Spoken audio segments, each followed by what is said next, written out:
सभी साथियों को आपके अपने YouTube channel doctor Falahari health centre में हम एक बार पुनः स्वागत करते हैं फ्रेंड्स, हम वेलकम करते हैं। फ्रेंड्स, आज का जो टॉपिक है काफ़ी इंपॉर्टेंट है। आज हम बात करेंगे प्लांट किंगडम की एक ऐसी बेनिफिशियल रेमेडी जो निश्चित तौर पे बहुत ही इफेक्टिव रेमेडी है। फ्रेंड्स, हमने अपने प्रैक्टिस में इसके बहुत बेहतरीन रिजल्ट देखे हैं। आज उसी आधार पर हम इसके ऊपर वीडियो बना रहे हैं। फ्रेंड्स, तो आइए हम लोग इस रेमेडी के बारे में जानने का प्रयास करते हैं। इसका नेम क्या है, इसका कॉमन नेम क्या है, ये किस विशेष सिम्टम्स में ये रेमेडी दी जाती है जिससे पेशेंट को आराम हो जाता है। तो फ्रेंड्स, आइए हम इसी टॉपिक के ऊपर बात करते हैं। उसके पहले आप चैनल में नए हैं तो चैनल को सब्सक्राइब जरूर कर लीजिए फ्रेंड्स, बेल आइकन को ऑन कर लीजिए। वीडियो अच्छा लगे तो इसको लोगों तक जरूर पहुंचाइए।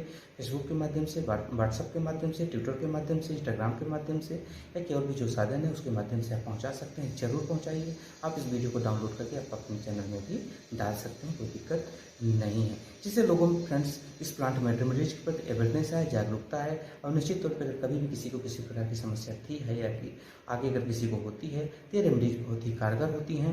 बस लक्षण मैच करना चाहिए। ऐसे कई वीडियो हमारे चैनल में अपलोड हैं, इससे पेशेंट पूरी तरीके से स्वस्थ हो चुके हैं। स्वस्थ हम उसी को मानते हैं फ्रेंड्स जिसकी मेडिसिन बंद हो जाए एक निश्चित समय में, 2 महीने, 4 महीने, 6 महीने में जो उसकी समस्या थी वो ठीक हो जाए और उसकी दवा बंद हो जाए। दवा बंद होने के बाद अगर पेशेंट स्वस्थ है, ठीक है, उसको कोई दिक्कत नहीं है, उसी को अपन सफलता मानते हैं फ्रेंड्स। वो किसी भी चिकित्सा पद्धति में हो, दवा बंद हो जाना ही सक्सेस स्टोरी कही जा सकती है फ्रेंड्स। तो आइए हम लोग अपने पॉइंट में बात करते हैं फ्रेंड्स। आज हम बात कर रहे हैं ड्रोसेरा रोटेंडिफोलिया, DROSERA फ्रेंड्स। इसका जो कॉमन नेम है वो है सेंडियो ड्रोसेरा, SUNTEWDROSERA। फ्रेंड्स, अब हम बात करते हैं कि इसके जो विशेष सिम्टम्स है, किस किस कंडीशन में किस किस पेशेंट को ये रेमेडी काफ़ी ज़्यादा इफेक्टिव है। फ्रेंड्स, सबसे ज़्यादा इस रेमेडी का जो एक्शन है वो रिस्पिरेटरी ट्रैक्ट के ऊपर है। फ्रेंड्स, यहाँ पे मैं एक चीज़ आपको बता देना चाहता हूँ कि श्वसन तंत्र से रिलेटेड जो भी बीमारियाँ हैं उसके लिए कई दवाइयाँ हैं, बहुत सारी दवाइयाँ हैं। यानी कि रिस्पिरेटरी ट्रैक्ट से रिलेटेड जो भी मेडिसिन हैं वो लगभग इनकी संख्या करीब 15 से 20 होगी, किससे भी ज़्यादा हो सकती है। पर सबके अपने एक विशेष सिम्टम्स होते हैं, विशेष लक्षण होते हैं, विशेष कंडीशन में वो दी जाती हैं। तो फ्रेंड्स, हम इसके ऊपर बात कर रहे हैं, यानी कि हम ड्रोसेरा के ऊपर बात कर रहे हैं। तो आइए हम लोग जानने का प्रयास करते हैं कि इसके क्या विशेष सिम्टम्स हैं। तो फ्रेंड्स, इसका जो सबसे इम्पोर्टेंट सिम्टम्स है कि whooping cough plus nasal bleeding, ये पहला यूनिक सिम्टम्स है। दूसरा सिम्टम्स कि आप देखेंगे कि इसका जो पेशेंट होगा उसको दिन में खांसी कम आएगी लेकिन रात को बहुत ज़्यादा आएगी। यानी कि इसका जो मेन एक्शन है वो रिस्पिरेटरी ट्रैक्ट के ऊपर है फ्रेंड्स। वो चाहे अपर हो या लोअर, दोनों रिस्पिरेटरी ट्रैक्ट के ऊपर इसका एक्शन है फ्रेंड्स। लारिंक्स के ऊपर, ट्रैकिया के ऊपर भी इसका बहुत ज़्यादा एक्शन है फ्रेंड्स। इसके साथ हम बात करेंगे फ्रेंड्स कि इसमें आपको देखने को मिलता है कि इसका जो पेशेंट होता है, जो उसका स्टमक और पेल्विक रीजन होता है उसमें काफ़ी ज़्यादा कंस्ट्रक्शन देखने को मिलता है, खिंचाव देखने को मिलता है, टाइटनेस देखने को मिलता है। पेशेंट को बहुत ज़्यादा तकलीफ होती है और इसके साथ साथ उसको खांसी भी रहती है।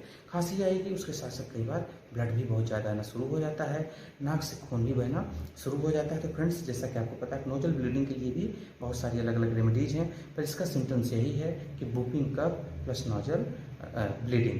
इसके साथ फ्रेंड्स इसका जो अगला सिम्टम है कि touching cough plus tuberculosis plus whooping cough, यानी कि उसको टीबी के भी लक्षण रहेंगे, यानी कि ट्यूबरकुलोसिस में भी खांसी बहुत ज़्यादा आती है।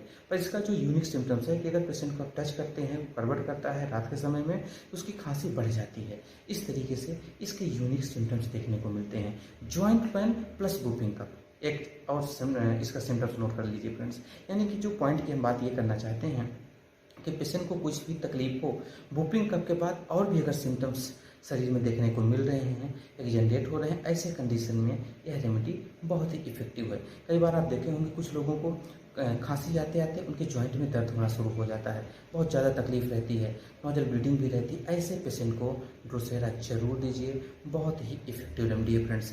इसके साथ साथ हॉर्डनेस, यानी कि बहुत ज़्यादा शरीर में भारीपन महसूस होता है, हेड जो है उसमें से फुलनेस देखने को मिलता है, उसका जो पेशेंट का सर रहेगा उसको लगेगा कि बहुत ज़्यादा भारीपन उसको देखने को मिलता है फ्रेंड्स। इसके साथ साथ gastric irritability plus whooping cough, बार बार मैं एक चीज़ बोल रहा हूँ, जो भी सिम्टम्स हम बता रहे हैं उसके साथ साथ हम वूपिंग कफ जरूर बता रहे हैं। अगर ये सब सिम्टम्स हो और वूपिंग कफ हो या कोई भी सिम्टम्स हो प्लस वूपिंग कफ हो, नाइट में ज़्यादा हो, टच करने से खांसी बढ़ जाए, ऐसे पेशेंट को ड्रोसेरा जरूर देना चाहिए। बहुत ही इफेक्टिव रेमेडी है, ये फीवर के ऊपर भी काम करती है, बस बुकिंग का होना चाहिए फ्रेंड्स, ये हमेशा ध्यान रखें। तो निश्चित तौर पे बहुत ही इफेक्टिव रेमेडी, अगर किसी को सिम्टम्स मैच करता है इसको जरूर दीजिए। इसकी 30 पोटेंसी बहुत ही इफेक्टिव है फ्रेंड्स, ये हमारे पास रखी हुई है, आप इसकी 30 पोटेंसी भी दे सकते हैं। तो फ्रेंड्स उम्मीद करते हैं वीडियो आपके लिए इन्फॉर्मेटिव होगा। वीडियो अच्छा लगा हो तो लोगों तक जरूर पहुँचाइएगा। हम मिलेंगे न्यू वीडियो के साथ, तब तक के लिए।